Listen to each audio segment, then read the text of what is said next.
Hello, moi c'est Solène. Bienvenue sur le podcast Carnet de bord pour une nouvelle vie. Le podcast qui va te donner de l'envie, de la motivation et de la clarté pour réaliser et concrétiser tes projets.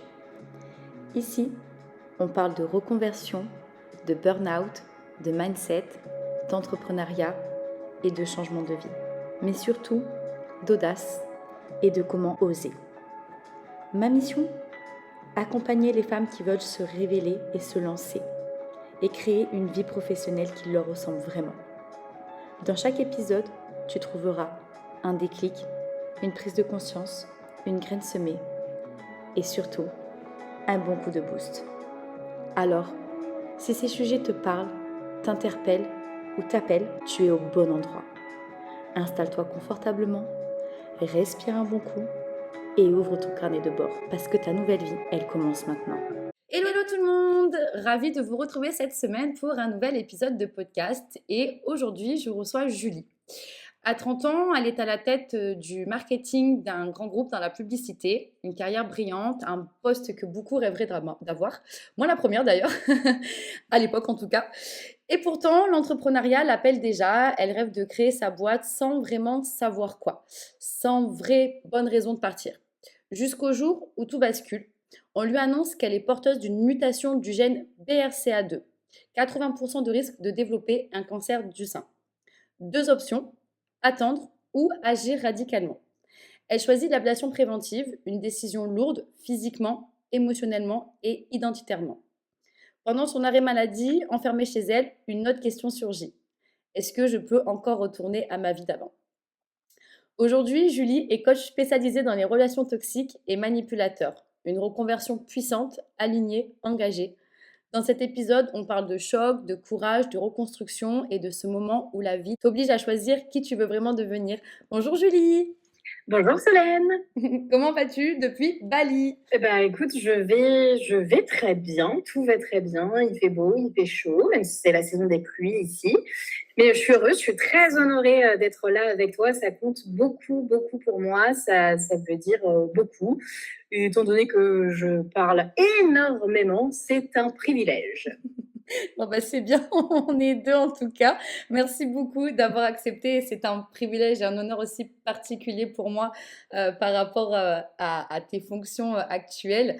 Donc vraiment, merci d'être là. Est-ce que Julie, justement, tu peux un petit peu nous expliquer ce que tu fais aujourd'hui dans la vie ? Oui, alors c'est toujours une question hyper complexe parce que j'ai plusieurs casquettes. Ma casquette principale, c'est le fait que je sois coach spécialisée dans les relations toxiques, dans les relations d'emprise et spécialisée sur le grand cas et sujet des manipulateurs. Mais je suis aussi énergéticienne et aussi formatrice. Ouais, ok. Alors justement, je pense que ça peut être intéressant si tu veux bien de développer c'est quoi les relations toxiques, c'est quoi la manipulation, pour remettre un petit peu les choses dans son contexte et aussi ce que tu fais peut-être un peu au niveau de l'énergétique et en tant que formatrice, comme ça, on sait concrètement ce que tu fais. Ok.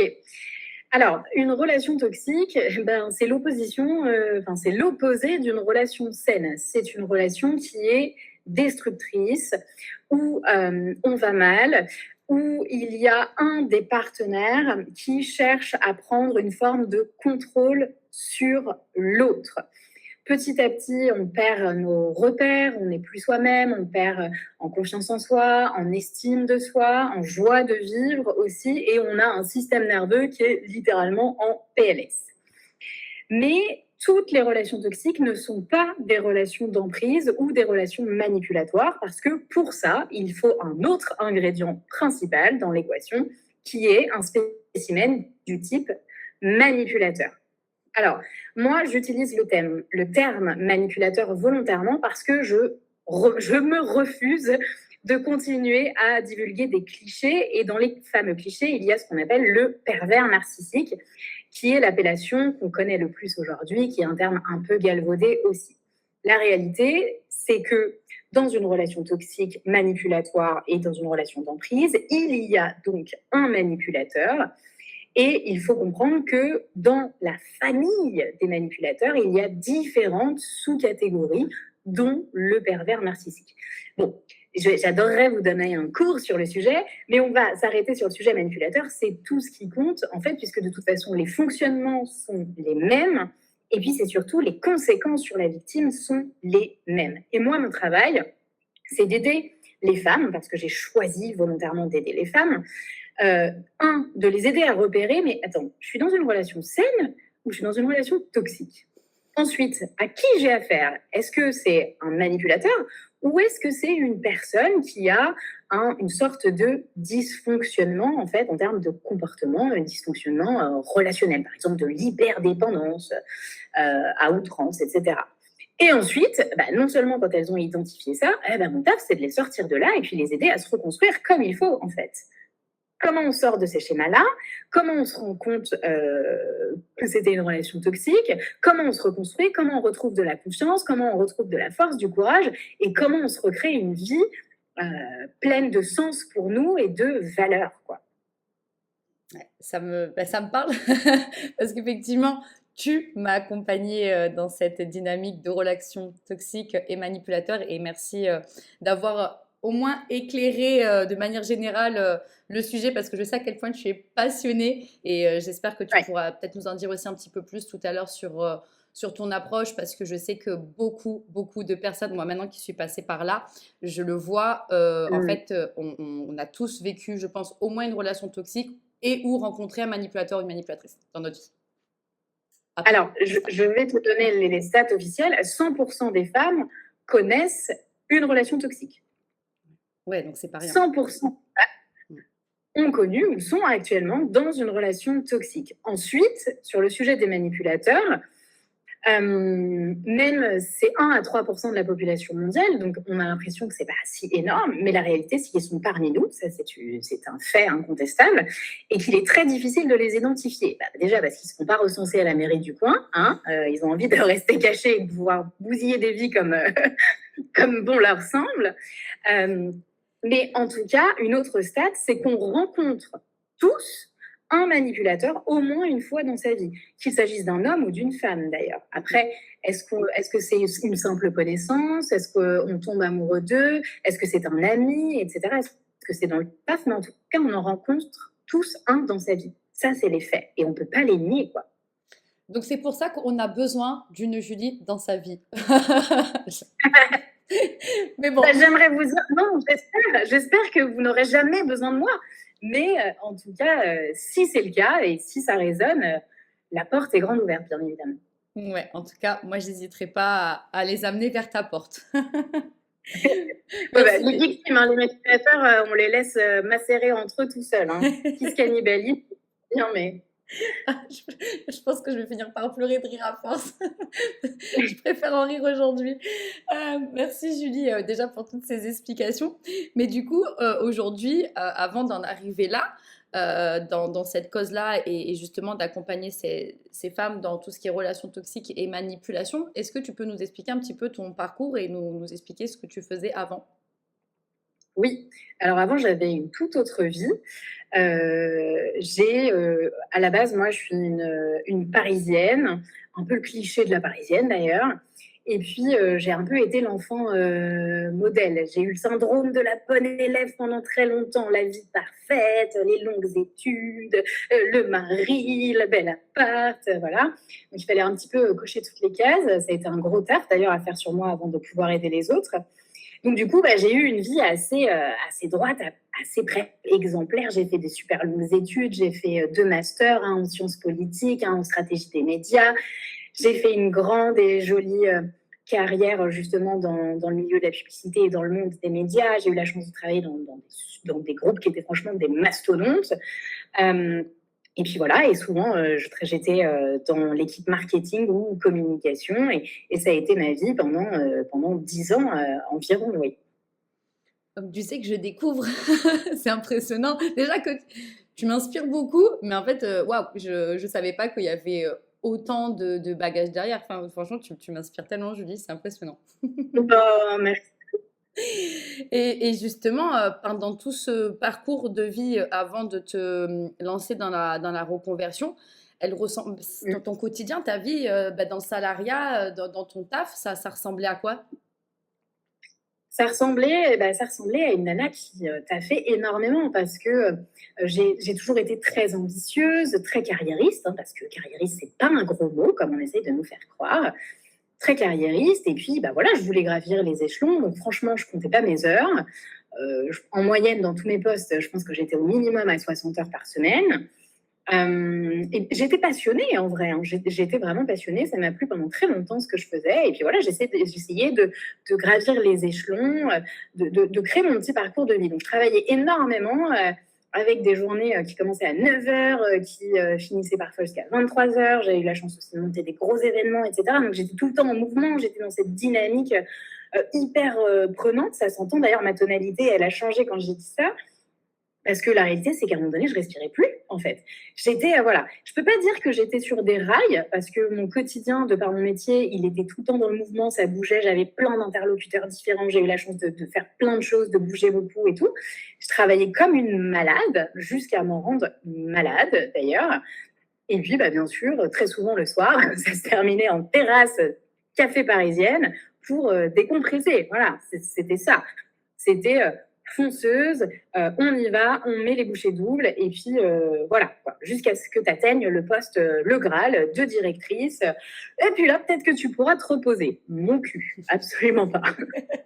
Je me retrouve totalement dans ce que tu dis parce que j'étais pareil, il fallait toujours que le poste idéal, grimper, grimper, bosser et à un moment donné, ça lâche. Mais tu soulèves un truc qui est important et que j'ai envie de souligner, c'est qu'en fait, on peut aimer son travail, on peut être passionné, on peut l'adorer, mais à force de se surinvestir, d'être en surproductivité, en surefficacité pour toujours plus, toujours mieux, et parce qu'à la fois, finalement, je pense qu'on kiffe tellement qu'on y va, en fait, on donne, on travaille sans compter, etc. Mais sauf qu'à un moment donné, on est rappelé à la réalité, c'est que la vie, c'est pas que le boulot, boulot, boulot, boulot, boulot, quoi. Bien sûr, la vie, c'est pas que le taf. Moi, alors, je vais pas dire que j'avais très peu de vie de perso. Le problème aussi, c'est que dans mon entourage, on était tous pareils. Tous mes potes étaient pareils. Mon mec était pareil. On était tous des gros. Donc en fait, c'était un peu la norme aussi. En fait, on travaillait tous comme des arrachés du bulbe, hein, en vrai, faut dire ce qu'il veut dire. Et du coup, c'était devenu un rythme normal. Bon, bah, de toute façon, tout le monde vit comme ça. Bah, nous aussi. Donc on continue ce rythme effréné. Et puis, tu viens de dire quelque chose de forcément très intelligent. Euh, Ton système nerveux, à un moment donné, il te pète à la gueule. C'est pas possible. Et donc, évidemment que en 10 ans, j'ai fait déjà 2 burn-out. C'est pas possible. Ouais. Même si, et alors que j'adorais mon taf. J'adorais mon taf. Mais bon, j'ai mené mon système nerveux jusqu'à l'épuisement. Et puis, il y a aussi autre chose en fonction des différents domaines dans lesquels on travaille. Mais là, c'est pareil, on a tous connu une relation professionnelle hyper toxique.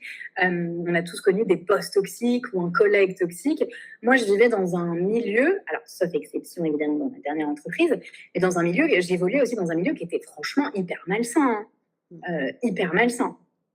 Où on poussait à la compétition, où il fallait toujours, on te poussait à la compétition, on te poussait à la performance. En plus, franchement, on te rémunérait pas super bien, hein, en tout cas pas au départ. Et puis, tu rentres dans ce système, et d'ailleurs qui ne m'allait plus à la fin au niveau du salariat. Il faut prouver sans arrêt ta valeur. Mais merde, ma valeur, elle dépend pas que de mon taf, les gars, en fait. Je suis une personne, je sais faire plein de trucs, et ma vie, c'est pas que cette boîte dans laquelle, ok, je passe beaucoup trop de temps, mais ma valeur, elle dépend pas uniquement de ce que je peux faire pour vous, en fait. Et vous aussi, vous avez des choses à m'apporter. Je passe du temps chez vous. Vous m'offrez quoi, en fait? C'est ça. En fait, des fois, c'est pas question de taf, c'est le cadre dans lequel on travaille et dans lequel on évolue. Mais je pense qu'aussi, et tu l'as dit, c'est qu'il est de notre responsabilité d'en arriver là où nous en sommes, tu vois, de se dire en fait que non, notre travail ne définit pas qui nous sommes et notre valeur. Et je pense qu'on a aussi notre part de responsabilité malgré le cadre où des fois le travail en lui-même, ou notre boss ou notre collègue qui est pas qui est peut-être toxique avec nous, où ça va pas en fait. Donc c'est quand même de notre ressort d'eux, mais on est quand même beaucoup poussé par le cadre et l'environnement où le job actuel a arrivé en fait à un certain seuil, quoi, où ça lâche. Évidemment. Et même en fait, tout se vaut parce que c'est-à-dire que même si on aime notre taf, même si l'environnement n'était pas toxique, mais si nous, on ne pose pas des limites saines, c'est mort. À un moment donné, on sera embarqué aussi dans une forme de burn-out. Et l'inverse est tout aussi vrai. C'est-à-dire que même si on aime le taf, mais qu'on arrive à mettre des distances, mais qu'on évolue dans un environnement toxique, tôt ou tard, ça nous retombe dessus. On ne peut pas macérer dans un jus aussi toxique sans que ça finisse par nous atteindre. C'est impossible. Tout à fait d'accord. Je trouve que tu as bien. En fait, ce qui est intéressant dans ton parcours, c'est que tu avais, comme moi, tu avais ce job un peu passion, avec ce côté Ouais. carriériste, l'envie de, mais en fait, de faire par envie, par passion, et parce que je pense qu'on a aussi ce côté travailleuse. Mais c'est en fait, Mm. notre caractère nous a fait payer aussi le prix de notre travail et de notre investissement, en fait, pour en plus le compte de quelqu'un d'autre. Mais c'est ça, c'est que, et puis je te dis, moi, c'est quand j'ai commencé à m'intéresser à la psycho et au développement personnel et au mécanisme, au subconscient, etc. Et que j'ai découvert que j'avais le syndrome de la bonne élève. Et je me suis dit, ah d'accord, ça a un nom en fait. Et donc, j'étais aussi, sans le savoir à l'époque, en train de nourrir moi-même une machine, en fait. On me demandait sans arrêt de prouver ma valeur, et moi aussi, j'avais besoin de prouver ma valeur. Et donc, en fait, c'était un cercle vicieux, quoi. Parce que l'humain, il est comme ça. J'ai remarqué, au départ, je me suis dit, c'est que moi, mais en fait, on a tous besoin, de par notre passé, parce qu'on est conditionné, nos expériences, peut-être notre conditionnement, nos parents, le transgénérationnel, il y a beaucoup de choses. Mais en fait, à se mettre dans cette dynamique-là et dans ce moule-là, alors qu'en fait, quand on comprend que tout passe par nous, on n'a plus besoin d'en arriver là, en fait. Exactement. Quand tu comprends que ta valeur, bon, gros cliché du dev perso, mais c'est une réalité. Quand tu comprends que ta valeur ne dépend pas de l'extérieur, et donc y compris d'un travail, tout change en fait. Tout change. Ton rapport au travail, ton rapport aux autres, ton rapport aux relations, aux amis, à la famille, à tout en fait. Totalement. C'est puissant, en fait, c'est puissant. Et justement, tout à l'heure, dans l'introduction, voilà, j'ai évoqué le fait que tu avais cette envie d'entrepreneuriat, mais sans savoir, en fait, où, comment. En fait, c'est comme si tu avais une petite graine en toi qui attendait d'être arrosée. À l'époque, quand tu y Ouais. pensais, ça représentait quoi pour toi par rapport à ce quotidien qui commençait à t'étouffer, en fait? Bah, évidemment, le mot le plus commun quand on pense à l'entrepreneuriat, mais quand même à nuancer, hein, c'est la liberté. Au début, on se dit, mais l'entrepreneuriat, c'est la liberté. C'est la liberté, c'est tu travailles pour toi, tu choisis, entre guillemets, tes horaires. Et pour moi, ce qui était important, en fait, c'était l'aspect principal, et qui me tient à cœur aujourd'hui, parce que du coup, tu l'as expliqué, je vis à Bali. Ce qui était super important pour moi, c'est de pouvoir exercer un métier où je peux être n'importe où dans le monde. Euh, j'ai toujours eu la culture du voyage, de l'ouverture, du mouvement. Et j'ai toujours été très indépendante, autonome depuis ma plus tendre enfance. Donc en fait, c'était un peu couru d'avance finalement que le salariat, ça allait avoir une fin de vie pour moi, mais je ne savais pas dans quelle direction aller. Et donc du coup, j'étais en quête évidemment de liberté, et aussi quand même à nuancer, parce que quand tu travailles énormément quand tu es entrepreneur, mais tu le fais déjà, pour ta pomme, c'est pour toi, et tu es maître de ton temps, en fait, et de la façon dont tu vas gérer les choses, actionner les choses, organiser les choses. Et moi, j'en pouvais plus de répondre à... alors, j'ai pas de problème avec l'autorité, parce qu'on va croire ça, mais j'en pouvais plus de donner autant de temps de ma vie à quelqu'un d'autre, en fait. Il commençait à y avoir quelque chose de presque de l'absurde, en fait, pour moi. C'est fou parce que tout ce que tu dis, ça fait une grosse caisse de résonance. C'est comme, en fait, moi, j'ai ressenti pareil. Je me suis dit, je sais que le salariat sera une fin de vie. Par contre, moi, j'ai pas peur de le dire, j'ai du mal avec l'autorité. C'est-à-dire que vu qu'en fait, je me considère comme quelqu'un où je sais toujours faire. C'est-à-dire qu'on n'a jamais eu à me demander fais ci, fais ça pour que je le fasse. Et donc, quand on était derrière moi, je sentais comme une forme de, en fait, là, tu vois, je veux te contrôler. Et ça, moi, tu ne me contrôles pas, en fait. Et c'est là où je me suis dit, hop, hop, hop, hop.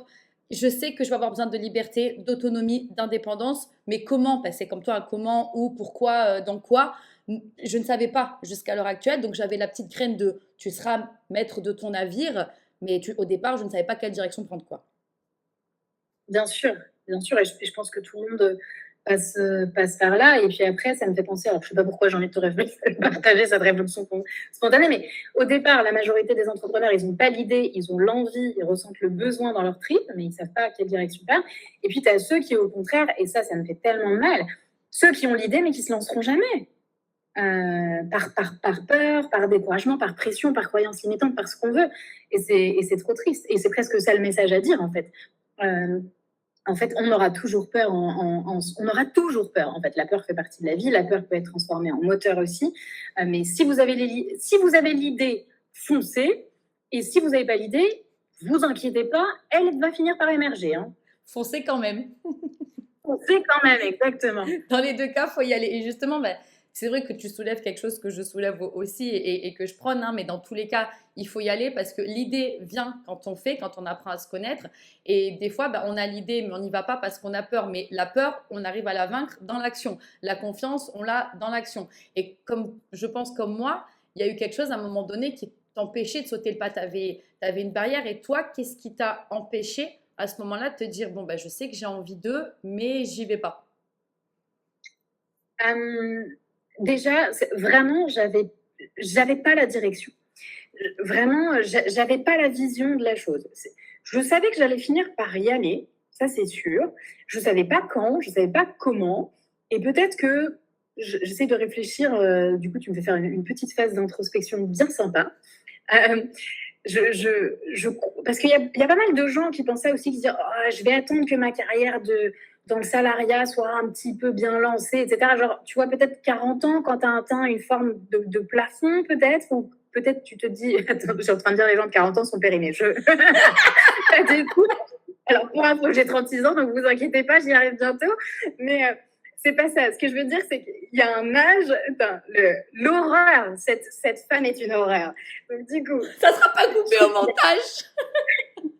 Non, garde-le. Oui, je le garde. Il y a un moment où ta carrière, elle atteint une forme de plafond, ou un moment où justement, tu es aussi peut-être super bien installé et du coup, tu te dis, ce serait peut-être là. Et souvent, en général, ça tourne entre 40, 45 ans, etc. Et donc, il y a des gens qui attendent ces moments-là pour se lancer. Et peut-être que dans le fin fond de moi, si je suis honnête, c'était peut-être ce vers quoi je me dirigeais. Parce que l'entrepreneuriat, même si on a le gros logo liberté, il y a aussi le gros logo à côté, risque. Évidemment que ça fait peur. Tu sautes dans le grand bain, il n'y a pas beaucoup de monde qui te tienne la main. C'est un chemin seul, que tu fais seul, hein, donc tu assumes tout seul, même si tu es aidé, même si tu as des... parce qu'en général, moi, mon mari, ça a été mon premier salarié, tu vois, si tu veux, j'ai été soutenue, mais je lui en demandais beaucoup. Donc, bien sûr que même quand on est bien entouré, même quand on a du soutien, c'est quelque chose que tu fais seul. Donc, c'est vrai aussi que je pousserai jamais tout le monde, enfin la majorité des gens à dire allez-y, sautez. Non, il faut quand même se préparer un minimum, avoir les reins solides et on est d'accord parce que c'est un challenge du quotidien, merveilleux, mais un challenge du quotidien. Du coup, tu vois, là, j'ai fait une jolie digression et je ne sais plus où j'en suis. En fait, je te disais, c'est toi, qu'est-ce qui t'empêchait justement de sauter le pas? Et tu parlais de direction, justement, que tu n'avais pas la direction à ce moment-là et que tu avais ce côté plafond de je dois attendre d'avoir 40 ans pour y aller, en fait, d'avoir ce gros bagage de carrière et de me dire, allez, maintenant, c'est bon, je me lance. Je pense parce que d'un côté, ça rassure, tu vois. Bien sûr, évidemment que ça rassure.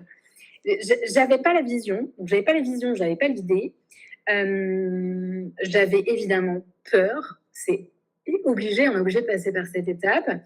Et puis, mon poste me faisait, je voyais bien que j'étais en train de gravir les échelons. Enfin, j'aurais pu rester sur ces rails pendant très longtemps, si tu veux. Mais par contre, je recherchais quand même intérieurement une forme d'autonomie, quelle qu'elle soit. J'en pouvais plus, franchement, d'avoir mon cul posé sur un bureau. Alors, je caricature, parce qu'évidemment, je vous l'ai dit plus tôt, je bougeais beaucoup, mais d'être enfermée toute la journée et de donner ce temps à quelqu'un d'autre. J'avais moi-même cherché des idées, etc. J'aurais pu parler d'investissement immobilier à la base, mais mon pécule, mon matelas de sécurité n'existait pas. Donc, autant dire que j'avais pas les finances pour commencer à investir. Et puis, souvent, mes potes me poussaient aussi, ils me disaient, mais vas-y, monte ton agence digitale, market, com, c'est sûr que tu peux le faire, et viens, on la monte même ensemble, parce que j'avais que des gens de ce milieu-là, du coup. Mais je voulais pas reproduire, je ne voulais pas reproduire ce que je cherchais déjà à quitter. En fait, moi, j'avais envie de faire quelque chose qui allait avoir plus de sens pour moi, mais je savais pas quoi, en fait. Voilà. Ouais. En fait, c'est le point de départ, il est souvent là. C'est comme tu disais, j'ai l'idée, mais j'ose pas. Ou sinon, j'ai envie, mais j'ai pas l'idée. Et j'ai envie de soulever quelque chose que tu disais sur le fait d'avoir 40 ans. C'est qu'en fait, moi-même, je l'ai vécu. Pourtant, j'en ai que 30 aujourd'hui. Mais à l'époque, j'étais un peu plus jeune avant d'entreprendre. Et je me disais, en fait, dans ma tête, c'était OK, tu as ta carrière, tu es arrivé là où tu veux aller, tu as mis dans ton bagage ce que tu devais avoir. Et quand tu te sentiras du coup prête, eh ben, tu pourras. Et en fait, en me disant, mais parce que ça me sécurise, mais en fait, je restais dans ce confort qui n'est pas si confortable, qui me sécurise, mais finalement qui ne me sécurise pas. Tout ça parce que je pense que j'ai eu un conditionnement de par aussi mon éducation, la société aussi à l'heure actuelle, parce que moi, je suis des années 95, donc j'ai pas encore le cap de la Gen Z où ils sont encore plus opportunistes que moi. Et puis moi, franchement, j'en ai 40 dans la tête, donc c'est pour ça que du coup, je critique pas les gens qui ont 40 ans. Mais il n'y a pas d'âge pour entreprendre, il n'y a pas de carrière à avoir pour se dire je me lance, tu vois. Et en fait, il y a un truc qui m'avait agacé à la radio, c'est ah, mais vous avez entrepris jeune, vous aviez 27 ans, normalement ce sont des gens qui ont la quarantaine. Mais gros cliché, arrêtez les gars. Ah ouais, ça existe vraiment cette façon de penser? Parce que Ah ouais. moi j'ai vraiment l'impression que aujourd'hui, l'entrepreneuriat, déjà, c'est un peu dans la vision, ou alors je vis vraiment sur une autre planète, hein. J'ai l'impression qu'il y a beaucoup de gens qui aspirent à ça. Et non, je trouve que les gens entreprennent vraiment de plus en plus jeunes. Enfin, moi, je vois. Alors, après, je suis aussi moins objective pour une raison qui est que je vis à Bali. Et Bali, c'est blindé d'entrepreneurs. Et j'ai fait un événement il y a 15 jours. Mon Dieu, j'étais sur le cul. Mais j'avais des yeux. Enfin, je trouve pas le bon mot, mais en gros, il y avait plein de babies de 23 ans qui avaient lancé leur boîte et j'étais hyper fière, quoi. Parce qu'à 23 ans, je l'aurais jamais fait pour le coup. Donc, on parle de la même génération qui ose tout de suite, etc. Alors, je ne sais pas si ce que je vais dire est très intelligent. Tu verras si tu le gardes ou pas. Mais parce que je pense aussi que pour savoir ce qu'on veut, il faut tester des choses. Je ne sais pas si pour moi, c'est l'idée la plus judicieuse de se lancer tout de suite dans l'entrepreneuriat ou si c'est peut-être pas un petit peu pertinent quand même d'aller tester ce qui se passe dans le milieu du salariat. Parce que parfois aussi, on se fait des montagnes, on idéalise aussi parfois certains cadres, et puis parfois on se rend compte que non, finalement, le salariat, ça me convenait plus, ou non, finalement, je suis vraiment faite pour l'entrepreneuriat. Donc voilà, petit aparté pour ces babies de 23 ans, mais que je trouvais pleines d'ambition, et je trouvais ça génial qu'elles aient monté leur boîte aussi jeunes. Je suis totalement d'accord avec ce que tu dis sur le fait qu'il faut tester. Et c'est pour ça que moi je dis souvent, quand tu veux changer et que tu penses à l'entrepreneuriat, c'est qu'est-ce qui fait que tu veux te lancer dans l'entrepreneuriat? C'est d'abord, c'est OK, c'est quoi l'entrepreneuriat pour toi? Définis-le, regarde, observe, parce que pas tout le monde aussi est fait pour entreprendre. Parce qu'on l'a dit, c'est des risques. Tu y vas souvent seul, c'est pas une rentrée d'argent immédiate, c'est la liberté, oui, mais pas sur le moment. Et en fait, tu n'as plus de cadre. Le cadre, c'est toi qui le crée. Donc, si tu es quelqu'un qui a besoin toujours d'un cadre, reste dans le salariat. Mais du coup, change de voie dans le salariat. Exactement. Ça, c'est sûr. Exactement. Et je suis contente de te l'entendre dire parce que, voilà, c'est pas ce que je reprocherais, mais aujourd'hui, c'est un petit peu le piège de ces dernières années. On idéalise aussi beaucoup l'entrepreneuriat. C'est génial, il y a des merveilleux côtés, bien évidemment, mais il y a aussi des côtés moins tendres, des passages plus délicats.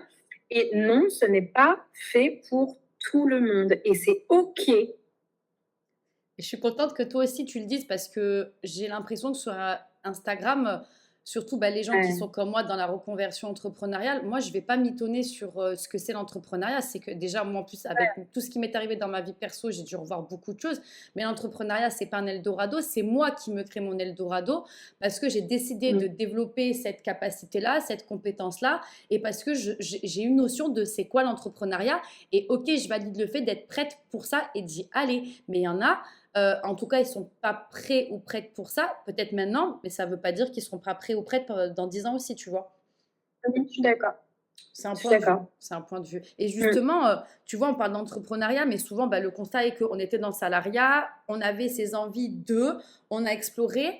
Toi, en fait, parce que tout à l'heure, j'expliquais que tu as eu, que tu as appris que tu as une mutation du gène BRCA2 et qu'il y a des choses à ce moment-là qui ont émergé en toi par rapport à ta vie future. Est-ce que tu veux bien un petit peu nous parler de ce passage-là de ta vie, comment ça s'est passé, quand tu as appris tout ça, comment tu as vécu en fait ce passage-là dans ta vie? Bien sûr. C'est assez drôle les circonstances parce que j'apprends que j'ai la mutation du gène 15 jours, 3 semaines après avoir fêté mes 30 ans. Et je viens de commencer mon nouveau taf, qui sera du coup le dernier, en fait. Non, je ne suis pas morte, les gars, c'est bien moi, je suis toujours en vie. Mais qui sera le dernier du salariat, du coup, je touche du bois, pourvu que ça dure, hein. Voilà, qui sera le dernier. Et alors, le fait d'avoir le verdict officiellement sur la mutation du gène BRCA2 n'est pas une surprise pour moi. Déjà parce que c'est quelque chose dont on parle dans ma famille depuis des années. Disons que j'ai une intuition qui est assez développée, donc je ne l'ai absolument pas vécu comme une surprise. Moi, je savais dans mon fort intérieur que je l'avais, ce truc. Voilà, j'avais une chance sur 2. Ok, c'est comme ça. Donc, je ne l'ai pas vécu comme un coup de massue. Alors, évidemment, j'aurais préféré ne pas avoir ce truc. Mais d'un autre côté, cet épisode, c'est aussi ce qui m'a donné le fameux coup de pied au cul pour me lancer et pour être là où j'en suis aujourd'hui. Encore une fois, pas de hasard. Je ne vous souhaite pas d'être malade pour en arriver là, mais c'est ce qui m'a donné l'impulsion de départ. Je ne le savais pas au moment où j'ai appris le verdict. Donc, quand j'apprends que j'ai cette fameuse mutation du gène BRCA2, donc pour recontextualiser quand même, souvent quand j'explique ça, je dis voilà, moi je suis Angelina Jolie, j'ai tout pareil. Puisque ça a été un petit peu, c'est elle qui a mis le coup de projecteur sur cette mutation génétique. C'est une mutation qui fait qu'on a énormément de risques d'avoir un cancer du sein et aussi des ovaires. Alors, quand je dis énormément, les stats sont vraiment moches, hein, c'est 80%, etc. Et donc souvent, parce que non, je n'étais pas mariée encore, mais ce que j'expliquais à mon chéri aussi, c'est que pour moi, au vu des chiffres, c'est pas si un jour j'ai le cancer, mais plutôt quand j'aurai le cancer. Les chiffres ne jouaient pas en ma faveur. Donc, c'était inévitable qu'à un moment donné, je me mangerais un putain de cancer. Donc, je ne le prends pas comme un coup de massue parce que j'avais ma petite intuition, ma petite antenne, comme dirait Spider-Man, qui s'était réveillée, qui savait que je l'avais et qui s'était dit « Ok, on fait quoi maintenant? Ok, tu as cette information et qu'est-ce que tu fais avec ça? Comment tu choisis de gérer la suite ?» Et du coup, quand tu t'es dit ok, tu vis tout ça, etc., tu as fait un choix quand même qui était radical parce que tout à l'heure, je disais que tu as eu 2 options qui s'offraient à toi. Et moi, personnellement, je n'étais pas tout à fait au courant de ça, mais comment déjà tu as eu cette niaque en toi de faire ce choix? Parce que tu en avais 2, si tu veux bien aussi un petit peu nous expliquer. Et comment après, parce que du coup, expliquer, voilà, une fois que tu as fait ce choix-là, qu'est-ce qui s'est passé dans ta vie et ce qui est ressorti de tout ça en fin de compte? Oui, en fait, déjà, je suis sur une grande chaîne internationale. Donc, je vais remercier l'Institut Curie de m'avoir suivie parce que j'ai été très, très bien accompagnée. Quand on a cette mutation génétique, tu as 2 choix. Et le corps médical t'explique ce qui peut se passer. Donc, soit tu soit tu fais rien du tout, hein, ça c'est aussi possible. En fait, finalement, tu as 3 options. Mais là, pardon, c'est vraiment être con. Parce que c'est savoir que tu as une épée de Damoclès et ne rien faire avec. Ça s'appelle le déni, hein, les gars, soyons honnêtes. Donc, première option, tu fais rien de cette information. Ensuite, le corps médical ne te dit pas ça, mais le corps médical te dit, OK, soit maintenant tu es surveillé tous les 3 mois, donc c'est-à-dire tous les 3 mois, tu as mammographie, scanner, IRM, échographie, ponction quand il y a une masse suspecte. Et sache que mes 3 premiers mois se sont d'ailleurs déroulés comme ça, hein, jusqu'à la ponction, etc.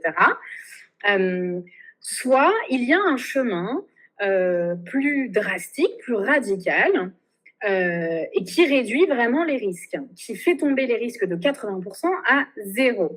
Et là, c'est la double mastectomie, donc la double ablation préventive, en fait. Parce que c'est-à-dire que la première option, d'ailleurs, la plupart des gens choisissent la première option, le suivi médical très soutenue. Elle te permet du coup d'être, entre guillemets, juste prise à temps quand quelque chose est détecté. Mais elle ne réduit en aucun cas le fait qu'un cancer se déclenche ou pas.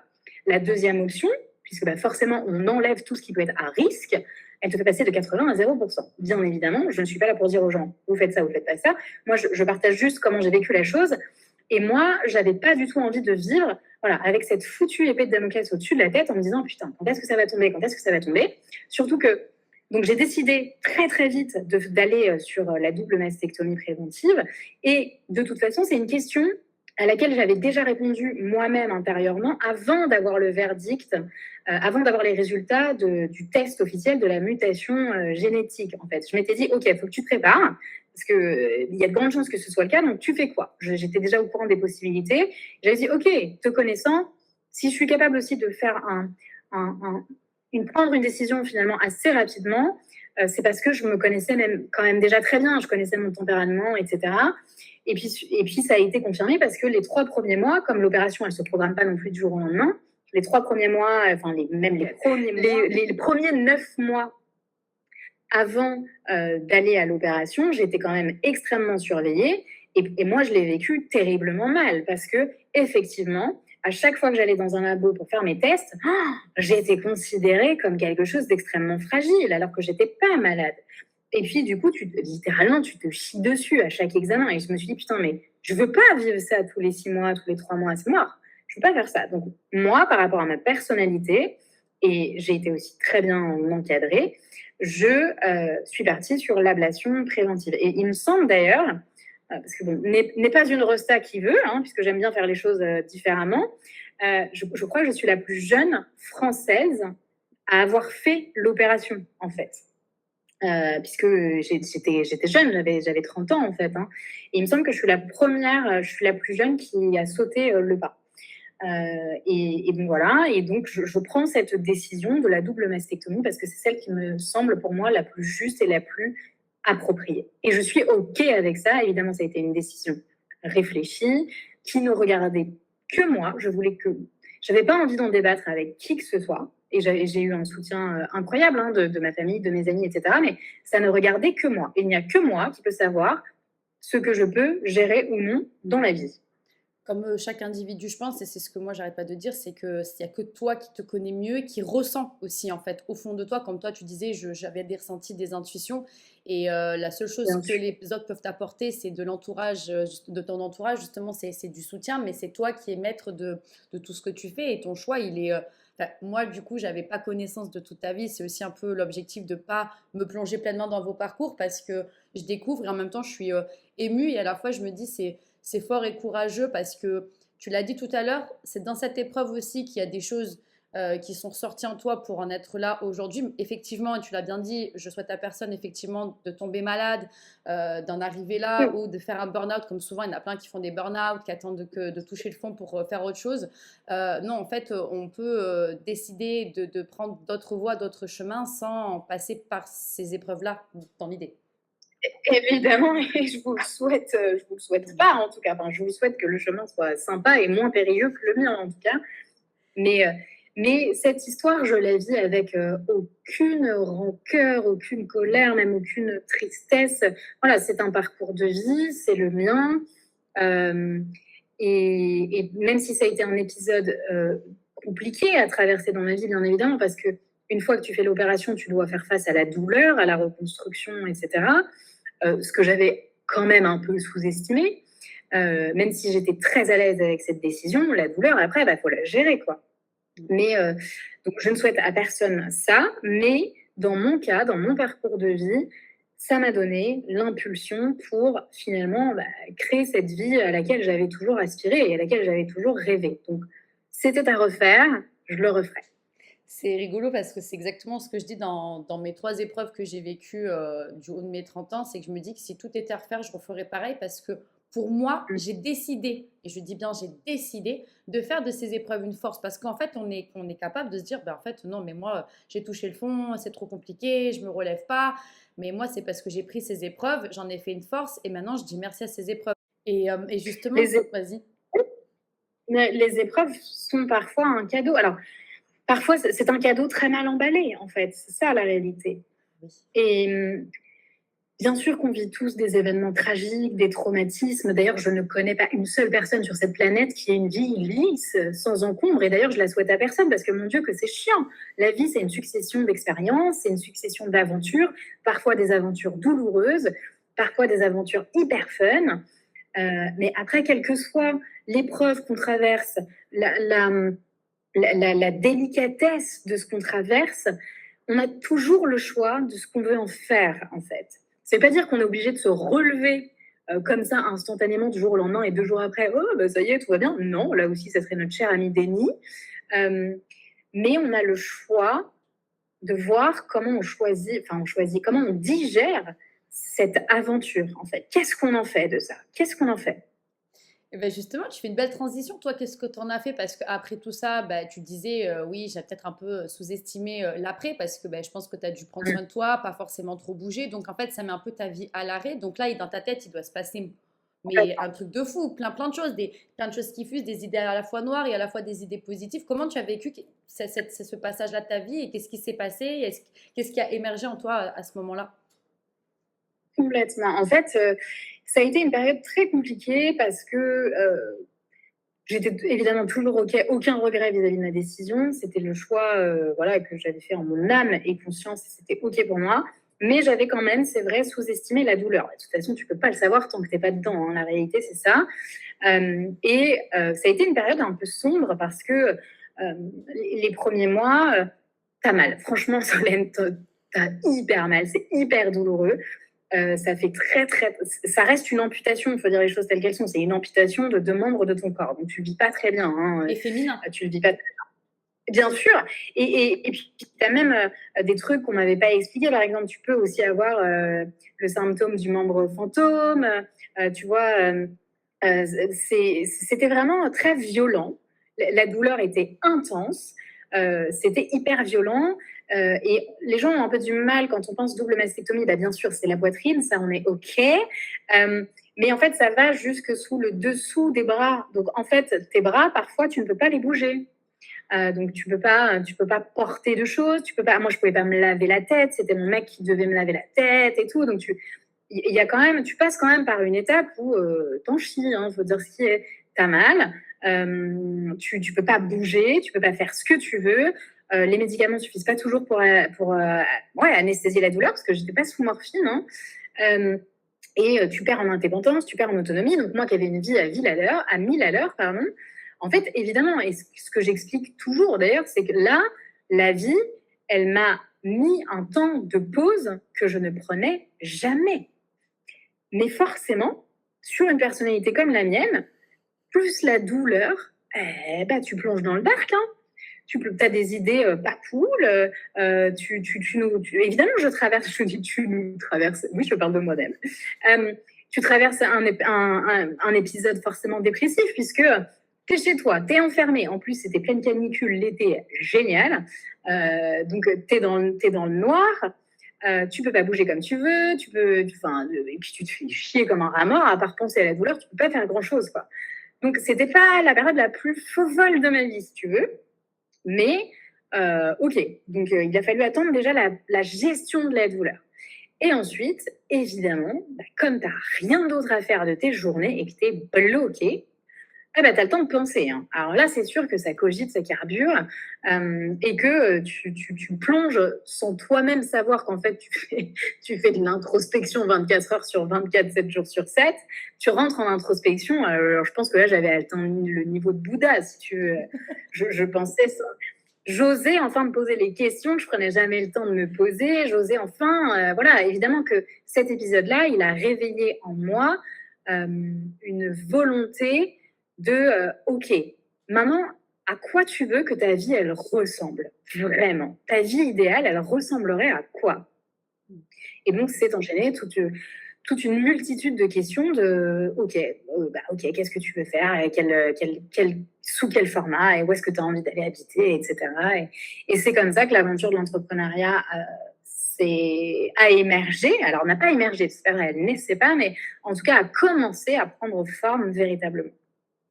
Tu vois, c'est dingue de se dire que, en fait, à chaque fois, mais ce soit toi, moi, toutes les personnes avec qui j'échange, que ce soit en podcast ou autre, je me rends compte que toute personne, et c'est pour ça que je le dis tout le temps, c'est l'introspection. L'introspection, c'est ce qui déclenche tout.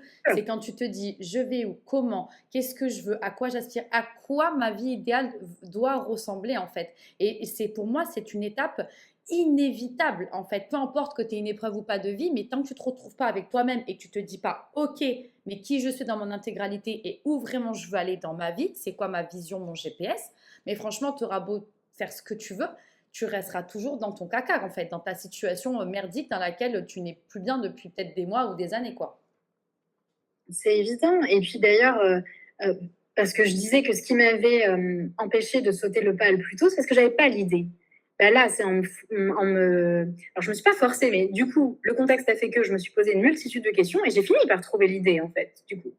Mais pour ça, il a bien fallu que je regarde ce qui se passait à l'intérieur de moi. Qu'est-ce qui m'animait profondément?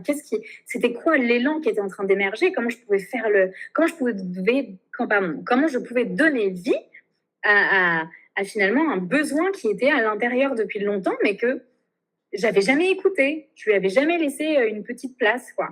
Ben parce qu'en fait, on est tellement pris dans le métro boulot dodo que même si on le voulait, qu'on en a quand même conscience ou pas, on ne laisse pas cette place. Parce qu'à la fois aussi, on a un peu notre peur qui dit non, non, mais j'ai quand même mon confort, ma sécurité. Et d'aller penser à autre chose, ça fait quand même peur parce que ça engendre quand même des démarches. Tu vois, en fait, il y a toujours l'ange et le démon, quoi. On est toujours un peu dans un entre-deux. Complètement. Et justement, tu disais, tu parles de, voilà, que tu as eu des idées, etc. Mais comment tu as sauté le pas en fin de compte? Parce qu'après, tu as fait ton introspection. Ok, mais après ton introspection, tu t'es dit, bon, j'aimerais ça, je voudrais peut-être faire ça, il y a ça qui résonne en moi, j'ai besoin de ça. Finalement, ça a été quoi le déclic, l'élément déclencheur qui t'a fait sauter le pas de te dire, bon, maintenant, j'y vais, je vais faire ça. Et qu'est-ce que je vais faire surtout? C'est ça. En fait, là, j'étais en arrêt maladie. Donc, je disposais de temps devant moi. Et en plus, comme j'avais franchement une boîte, c'est pour ça, la boîte dans laquelle j'ai terminé ma carrière, c'était vraiment la boîte la plus saine dans laquelle j'ai fait mon parcours. Donc, j'étais comprise, entendue, respectée. Enfin, tout le monde était au courant de ce qui se passait pour moi. Et j'étais vraiment bien, bien soutenue. Et donc, j'étais en arrêt maladie. Évidemment, on ne revient pas au taf au bout de seulement 2 mois après une double mastectomie. Donc, j'avais j'avais un arrêt maladie assez long. Et je me suis dit que j'avais ce temps que je pouvais mettre à disposition. Ce qui a commencé à émerger en moi, mais en fait, là, actuellement, vu mon état, vu ma façon de penser qui est en train de se transformer, etc., je ne me revois pas du tout retourner dans mon entreprise actuelle. Aussi bonne, sympathique, géniale soit cette entreprise, c'était trop tard. Il y a eu une Julie avant et une Julie après cet épisode, en fait. Et donc, c'est ça, en fait. C'est que je voyais mon temps, parce que l'arrêt maladie, peu importe, je veux dire, une journée fait 24 heures, donc même si j'avais un temps d'arrêt maladie qui était long, chaque jour me rapprochait de la date où j'allais devoir retourner au travail. Et je me suis dit, c'est pas possible. Et je commençais même à développer une forme d'anxiété de retour au travail.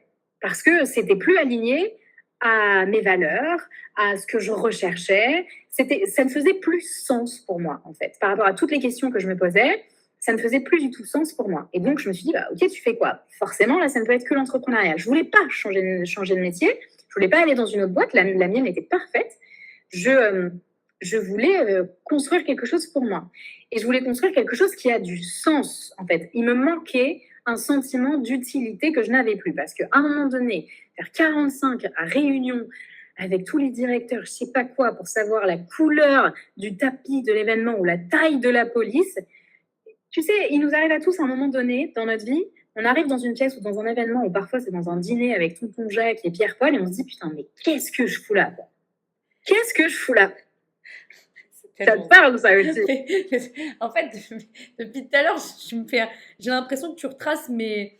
Allez, j'ai commencé à bosser à l'âge de mes 17 ans. J'ai l'impression que de mes 17 à mes 30 ans, en fait, c'est ma vie que tu relates, quoi. Je me vois sur mon dernier taf. Alors moi, c'était vraiment toxique. Et j'étais là en réunion, je dis, mais qu'est-ce que tu fous avec ce cul sur cette chaise où en fait, finalement, mais ça t'avance pas, ça brasse de l'air et tu sors de là, t'es vidé, mais t'es vidé de rien en fait, parce que finalement ça avait aucun sens tout ça. Et tes journées en fait se contentent enfin, de ça, ça tourne autour de ça quoi. C'est horrible. Ouais, c'est ça. Je me voyais pas revenir assise à faire des stratégies pour ça. Ah non, vraiment, donc bref, tout ça, impossible. Et donc, il me manquait ce sentiment d'utilité. Attention, hein, je crache pas dessus, j'ai adoré mon métier pendant très très longtemps, le marketing, la communication, et d'ailleurs, j'en ai besoin aujourd'hui dans mon métier actuel. Je me régale, mais plus sous cette forme-là, en tout cas. Et du coup, je me vois pas revenir, et donc, il me manque ce sentiment d'utilité. Et je sais que, en fait, j'avais envie d'aider les autres. Voilà. J'ai envie d'aider les autres. Alors, je me dis, bah, OK, et puis je fais mes petites recherches. Hein. Je n'étais pas encore une grande fan de ChatGPT à l'époque, donc ce sera Google. Donc, OK, comment on aide les autres? C'est quoi les métiers de l'aide et de l'accompagnement? Bon, bah, évidemment, c'est psy. Enfin, pour la plupart, c'est psy. Et je me dis, OK, psy, OK. Mais chaude, en plus, moi, à tout moment, j'étais prête. Je pouvais reprendre des études. Hein, j'adore ça. Hein. Mais j'étais plus à 5 ans près, si tu veux. Mais la réalité, c'est que je me suis dit, OK, toi, tu veux changer maintenant de carrière, pas dans 5 ans, en fait. Donc, tu peux passer un diplôme de psy si tu as envie, mais tu le feras à côté quand tu seras quand même lancé.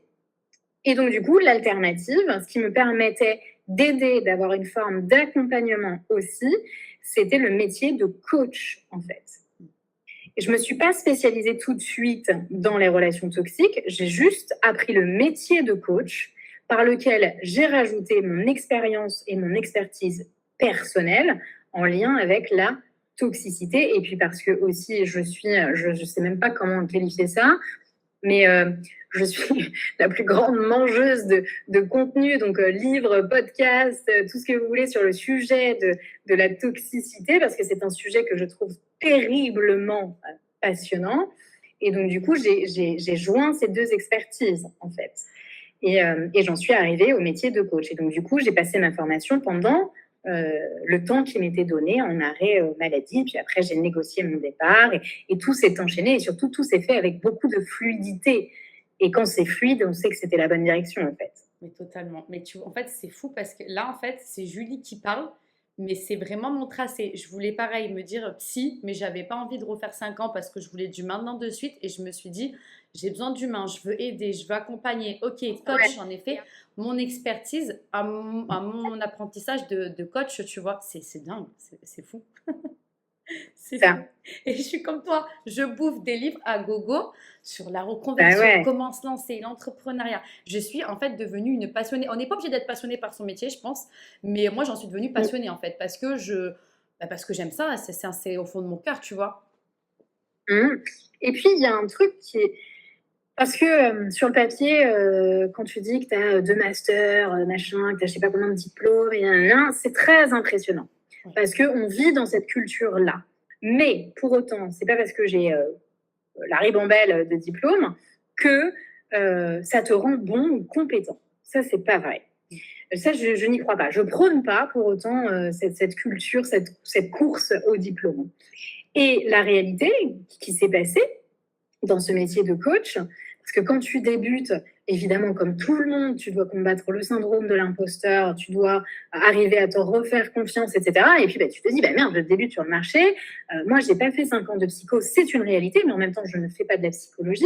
Je suis capable d'expliquer les mécanismes, etc., bien évidemment. Mais ce dont je me suis rendu compte, c'est que l'expérience de la vie a quand même énormément de valeur. Et je crois qu'une des choses desquelles je suis la plus fière quand j'ai démarré au métier de coach et que je me suis spécialisée dans les relations toxiques, c'est de me rendre compte que j'avais le même discours et parfois j'étais capable d'aller plus loin que des gens qui étaient là, qui avaient peut-être les diplômes en question, ou que j'étais capable de contredire avec beaucoup d'arguments plausibles en tout cas, ces gens-là qui sont installés sur le marché depuis 15-20 ans. Et ça a été ça m'a fait plaisir. Ça m'a permis de dire ta gueule au syndrome de l'imposteur. Et ça m'a permis de dire, mais ma voix compte. Et finalement, tu as trouvé le truc pour lequel tu vibrais, pour lequel tu étais capable d'aider, de partager avec tellement d'aisance et de facilité. Parce que tu l'as connu, point. Tu l'as connu, tu as vécu le système de l'intérieur, en fait. c'est ça la puissance aussi quand on se reconvertit, qu'on trouve sa voie, c'est qu'en fait, moi aussi, j'ai un master et c'est marrant parce que quand je parle de mon parcours, de mes études, j'ai fait beaucoup, beaucoup de travail dans le salariat, ce qui fait que j'ai un très, très gros bagage aujourd'hui parce que j'ai clairement, je pense, touché à tout domaine d'activité. Et quand je dis ça, les gens ils me disent ouais, mais t'es impressionnante et tout. Mais aujourd'hui, personnellement, mon master, je vais pas dire qu'il me sert à rien parce que bah, j'ai fait des trucs en marketing, en digital et j'en ai besoin aujourd'hui. Mais en fait, ce qui fait que aujourd'hui c'est moi et que ça fonctionne, c'est que c'est mon expertise, mon expérience parce que moi je l'ai vécu. C'est pas simplement un diplôme où j'ai fait de la théorie et je me dis c'est bon, je suis légitime, on y va. Non, en fait, de par mon vécu, je me sens légitime. Sinon, j'y serais pas allée non plus, tu vois. Exactement, exactement. Mais Et vas-y. vas-y, excuse-moi. Non, non, mais c'était lancé, vas-y, parce que j'allais te dire justement, on parle voilà, tu parles que tu as trouvé ta voie, tu as trouvé ta vibration. Effectivement, tu n'as pas un master en relations toxiques et manipulation, et tu t'es appuyé sur ton vécu, ton expertise. Et qu'est-ce qui t'a justement amené à vouloir accompagner des personnes dans les relations toxiques et la manipulation? Bah, bien évidemment parce que je l'ai vécu, parce que du coup, j'ai connu ce système de l'intérieur et du coup, je l'ai vécu il y a 10 ans de ça. Et, et en fait, c'est un. Moi, j'estime que c'est un peu, enfin, c'est pas un peu, pour moi, après le burn-out d'ailleurs, c'est le mal du siècle, quoi. Parce que les manipulateurs, alors aujourd'hui, le sujet est quand même assez partagé sur les réseaux, etc. On en parle beaucoup, mais du coup, il y a un peu à boire et à manger d'ailleurs. Souvent, c'est très galvaudé, ou du coup, ça manque de nuances. Mais moi, à l'époque, quand j'étais dedans, j'ai découvert tout un. C'est comme si tu comprenais qu'il y avait un monde invisible à côté de toi qui existait, en fait, qui est là. Il y a des êtres qui existent sur cette planète, qui sont profondément malveillants et qui sont capables de se déguiser en anges. Et déjà, quand tu comprends qu'il existe des êtres comme ça, tu te prends un peu une tarte dans la gueule parce qu'on a l'impression que les gens profondément mauvais, destructeurs, etc., ils ressemblent un peu à des pirates, il leur manque une jambe et un œil, alors que non, pas du tout, c'est des êtres caméléons. Donc, quand tu comprends tout le système de perversion, de manipulation, d'emprise, d'inversion des rôles, de culpabilité, de gaslighting, etc., quand tu commences à comprendre tout ça et que ça existe, euh, tu as aussi envie d'élever la voix sur ces sujets pour prévenir, en fait. Et d'ailleurs, ça fait aussi partie des étapes de la reconstruction et de la guérison. Il y a un moment donné où tu as envie forcément d'expliquer ce qui s'est passé et de mettre en garde les autres. Et moi, voilà, en fait l'idée, la spécialisation dans les relations toxiques, elle est venue assez naturellement parce que ça a été finalement un peu le premier gros trauma de ma vie, de vivre une relation avec un pervers narcissique, donc du coup, je vous le rappelle, qui fait partie de la famille des manipulateurs, pendant 2 ans. C'est très simple, j'avais envie que personne ne vive ça, en fait. J'avais pas envie que d'autres femmes ne vivent ça. Et puis aussi parce que c'est vrai, même si c'est très étrange de dire ça, je suis passionnée par le sujet des manipulateurs parce que souvent je les appelle les génies du mal. Parce que les gars, ce sont quand même des génies. On ne peut pas leur enlever ça. Aussi monstrueux soit-il, ça reste des génies. Et donc, du coup, moi, j'adore les déceler pour sortir les victimes de là, en fait. Je rigole parce que, en fait, je trouve que on leur fait quand même un petit compliment malgré la misère qu'ils nous font, des génies. Je trouve que c'est quand même gentil. Mais oui, c'est vrai que c'est des génies. Et en fait, ce qui est fort, c'est que c'est ça qui est intéressant quand on trouve sa voix, c'est qu'en fait, tu vibres tellement haut ce que tu fais. Moi, tu sais que tu m'as accompagnée pendant un an. Encore aujourd'hui, je sais que si j'ai une question, tu es présente, tu es là, tu es réactive et vraiment, bah, merci pour ça. Mais, mais moi, si je me suis fait accompagner par toi, c'est que justement, je me suis identifiée dans ton histoire, dans ton parcours et que ça vibre tellement haut. On ressent ta passion, on ressent ce côté vraiment, en fait, une enquêtrice qui a envie de résoudre l'énigme mais pas pour elle, mais pour la personne qui l'accompagne en fait. Et c'est là où je me dis que quand tu as fait tout ton travail introspectif, malgré les peurs, les doutes, et que tu as trouvé ta voie, tu vibres tellement haut qu'en fait, à la fin, bah, tu étais aligné complètement dans ta vie, tu étais bien, quoi. Je crois, ouais, je crois. Bah, je pense que, enfin, moi en tout cas, tu vibres aujourd'hui. T'es bien dans ta vie, non? Sûr, bien sûr, mais au moment où je me suis lancée et tout, évidemment que c'était déjà à l'intérieur de moi, etc. Mais quand tu te lances, évidemment, tu n'es jamais sûr à 100%. Tu peux pas. Aujourd'hui, je peux te dire que c'est OK, il n'y a pas de problème. Mais au début, quand tu te lances, je ne sais pas si. Évidemment que je me vendais déjà et que j'expliquais les choses avec beaucoup moins d'aisance. Parce que déjà, j'arrive à ma 3e année d'entrepreneuriat. Tu vois, je me suis pris un petit peu de bouteille entre-temps. Euh, mais, euh, mais oui, mais aujourd'hui, je peux te dire que c'était une évidence. Au moment où j'ai choisi où j'ai pris cette décision, c'était peut-être pas une évidence à 1000%, quoi. Mais, mais, mais bien sûr. Parce que oui, tu as cheminé en ce sens, mine de rien, tu as actionné, comme tu disais, t'as eu le syndrome de la bonne élève, tu as le syndrome de l'imposteur, comme tout le monde en fait, quand on se lance dans une reconversion, ben, on doit affronter des peurs, des doutes, des fois ben, on traverse des épreuves, des fois il y a des imprévus, il y a des obstacles, il y a des remises en question, mais en fait c'est de notre faculté et de notre volonté de dire, ben, en fait je vais enlever les bûches sur ma route, je vais enlever les pierres sur ma route et je vais prendre ce temps de cheminer progressivement pour tendre vers ma vie idéale et cette potentielle évidence, en fait, à la fin du chemin. Mmh. Ouais, ouais, Et c'est sûr. justement, tout ce que tu dis, ton parcours, ta transition, là où tu en es aujourd'hui, euh, qu'est-ce qui a changé en toi? Qu'est-ce que tu as gagné dans ton quotidien de vie? Qu'est-ce que tu as appris sur toi-même? Comment tu te sens? Comment tu es avec toi-même aujourd'hui? Si tu regardes en arrière et la Julie d'il y a bah, du coup 3-4 ans et maintenant. Gratitude et fierté. Gratitude vis-à-vis de moi-même, en vrai, de m'être lancée, d'avoir su prendre des risques, de m'être écoutée, de m'être préservée aussi, parce que sinon j'aurais pu choisir le chemin qui semblait finalement presque le plus facile et de retourner dans mon entreprise. Je veux dire, le siège m'attendait. Hein. Quand je dis le siège, je parle du fauteuil, hein, vraiment, bah, calmez-vous. mais voilà, Tapis mon rouge et trône tout. m'attendait. Enfin, ma place m'attendait, quoi. Mais non, donc gratitude et fierté. Et fierté parce que bah, fierté parce que déjà, j'ai franchi le cap, j'ai sauté dans le grand bain, alors avec des petits bouées et brassards, hein, quand même, on ne saute pas comme ça les yeux fermés.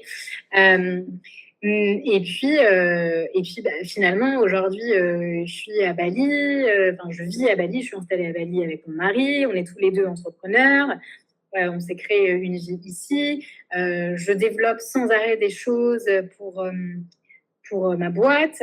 Je suis, en fait, je crois que je suis enfin ce que j'étais depuis toujours, mais qui ne s'exprimait pas. Je suis dans la création en permanence. Et je crois que ça me manquait terriblement. Je suis vraiment dans la création en permanence. Alors, bien sûr, il y a plein de choses. Hein. Il y a l'aspect compta qui est relou et machin. Mais là, je crée en permanence, que ce soit autant les contenus sur les réseaux sociaux pour lesquels je suis très investie, mais je crée des offres sans arrêt. Et comme je le disais au début du podcast, j'ai plusieurs étiquettes. Il y a le coach, formatrice et énergéticienne. Donc, en fait, je peux aussi enfin exprimer, entre guillemets, tout le potentiel. Et ne plus m'enfermer dans une case. Il y a des journées où je fais que des soins énergétiques, il y a des journées où je vais être full coaching, il y a des journées où c'est un mix des deux. Et j'ai d'autres projets dans le pipe, mais on reviendra pour un autre sujet. Mais voilà, je peux enfin donner libre cours sans limite sur les sujets pour lesquels j'ai envie de porter ma voix, en fait. En fait, il n'y a plus de plafond finalement. L'entrepreneuriat, ça te lève justement ce côté, on est étouffé, on te fait rentrer dans une case. Parce qu'en fait, ce que tu dis, une fois de plus, je me retrouve. Hein. En fait, moi, je me rends compte que pourquoi je m'éclate, pourquoi je suis passionnée, c'est parce que ma créativité est là tous les jours. Alors, comme tu dis, il y a l'administratif, la compta, les chiffres, il y a des trucs où moi, ça me fait monter les poils, mais ça fait partie du game. Mais en fait, moi aussi, je suis tout le temps en train de créer, créer, créer. En fait, je suis en mouvement et du coup, ça crée du sens. Et ce sens crée de la satisfaction. Et cette satisfaction crée à chaque fois que des choses positives. Et en fait, c'est un cercle vicieux, quoi. Évidemment. Et justement, tu parlais, du coup, et tu l'as dit tout à l'heure au début, de soins énergétiques, tu es formatrice, tu es aussi coach. Aujourd'hui, comment ça se passe si on veut faire appel à toi? Comment tu accompagnes ces femmes? Comment tu imbriques un petit peu ces casquettes? Alors, pour accompagner les femmes qui se retrouvent emprisonnées ou qui sortent d'une relation d'emprise, d'une relation toxique, peu importe qui est en prise ou pas, et qui souhaitent se reconstruire, j'ai créé un programme dédié à ce sujet, que tu connais très bien. Ce programme, il y a plusieurs façons soit on le fait en totale autonomie et je suis bien évidemment joignable par WhatsApp quand il y a des questions, des interrogations, etc. Soit on choisit ce programme et en même temps on prend des séances avec moi. Quoi qu'il arrive, ce programme il est conçu spécifiquement pour sortir de là et se reconstruire en étant une autre femme en fait, parce que je peux pas dire, et ce serait mentir aux femmes qu'en disant non, tu vas redevenir celle que tu étais. Non, c'est archi faux. Tu vas devenir bien plus puissante, bien plus sûre de toi, bien plus reconnaissante de ta valeur. Donc, on redevient pas celle qu'on était avant, on devient encore plus forte que celle qu'on était avant. Et donc, voilà, ce qui est important de comprendre quand même, parce que si ça résonne pour des femmes qui s'interrogent sur les relations toxiques, etc., c'est qu'on ne se reconstruit pas seulement avec la partie psychologique. Parce que souvent, dans les accompagnements, l'erreur se fait là. Bien sûr qu'on a besoin de travailler le mental, bien sûr qu'on a besoin de travailler la partie psychologique, parce qu'il faut poser des mots, comprendre ce qu'on a vécu, comprendre les mécanismes, etc. Mais il y a d'autres plans qui sont sous-estimés aujourd'hui. Il y a la partie émotionnelle, bien évidemment. Il y a la partie du corps, donc tout ce qui est régulation, système nerveux, etc. Parce qu'on sort de là, on est complètement déphasé, il faut dire ce qui est. Et il y a aussi une partie qui est absolument et quasiment pas abordée, c'est la partie énergétique.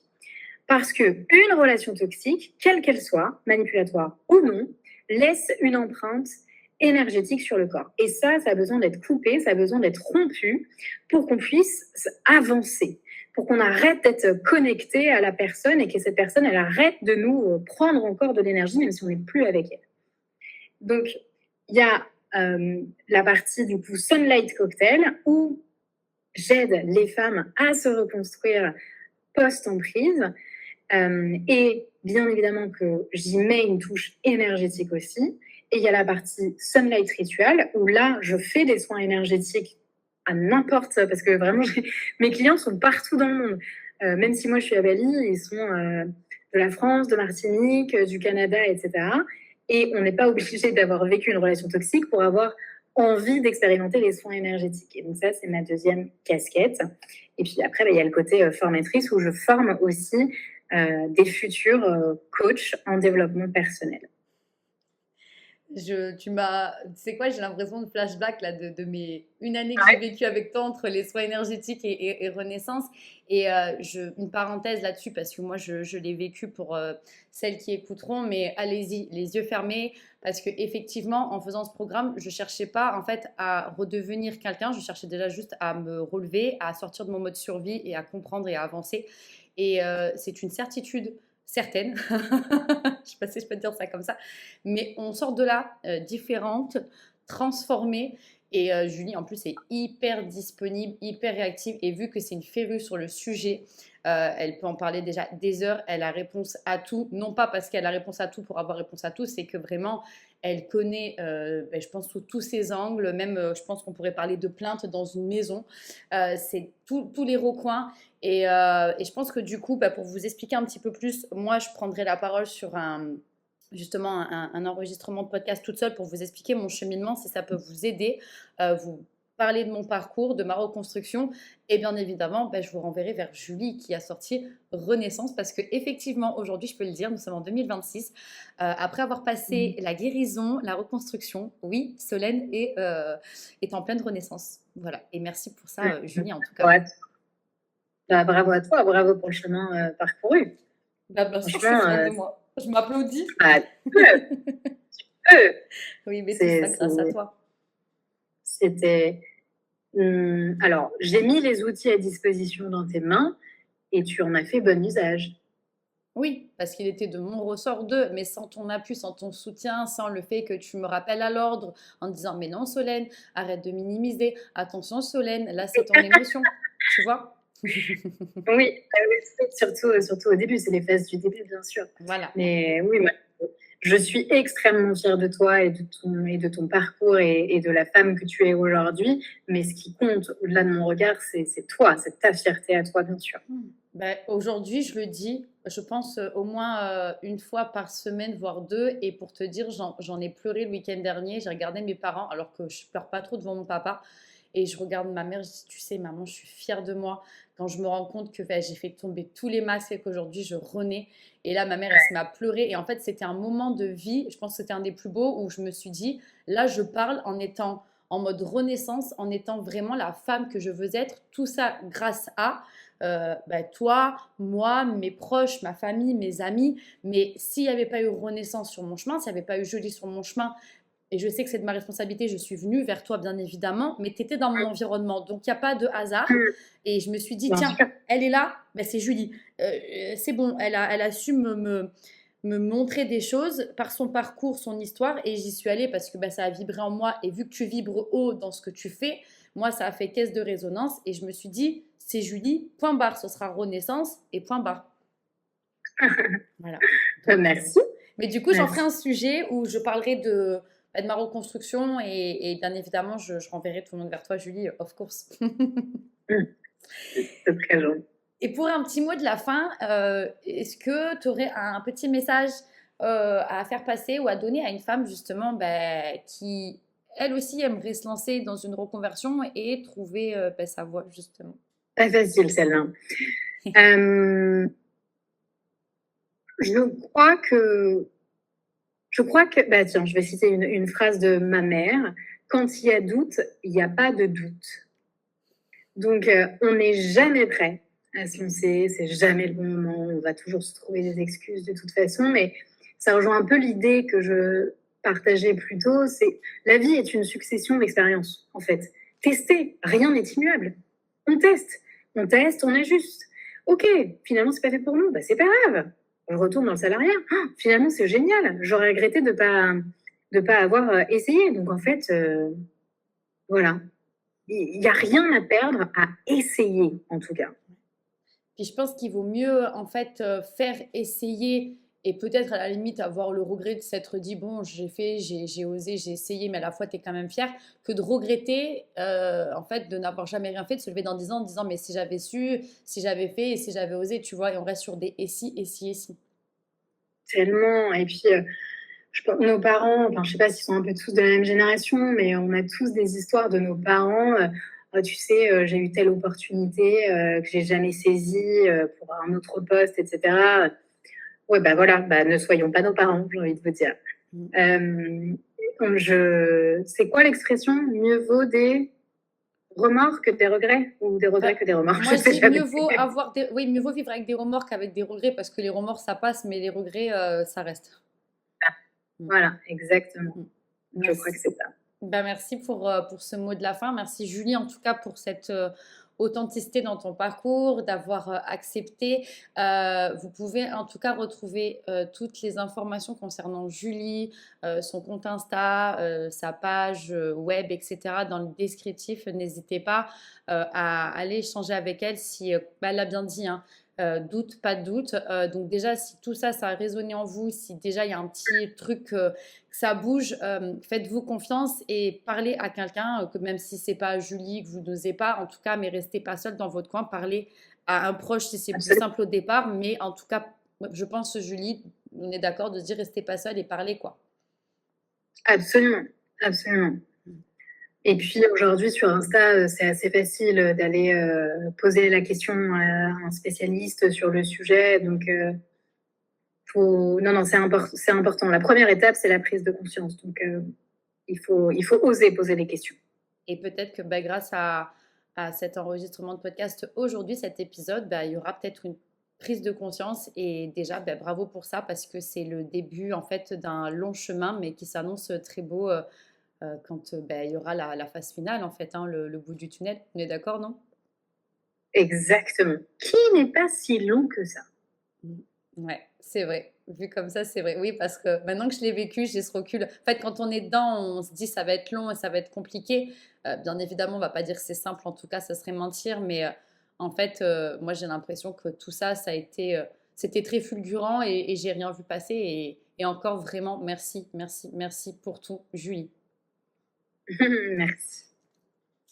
Du coup, je vous retrouve du coup, j'ai le plaisir de vous retrouver la semaine prochaine pour un nouvel épisode de podcast. Et merci toujours et encore d'être à l'écoute de ces femmes qui prennent la parole et de faire preuve de bienveillance et de non-jugement envers elles.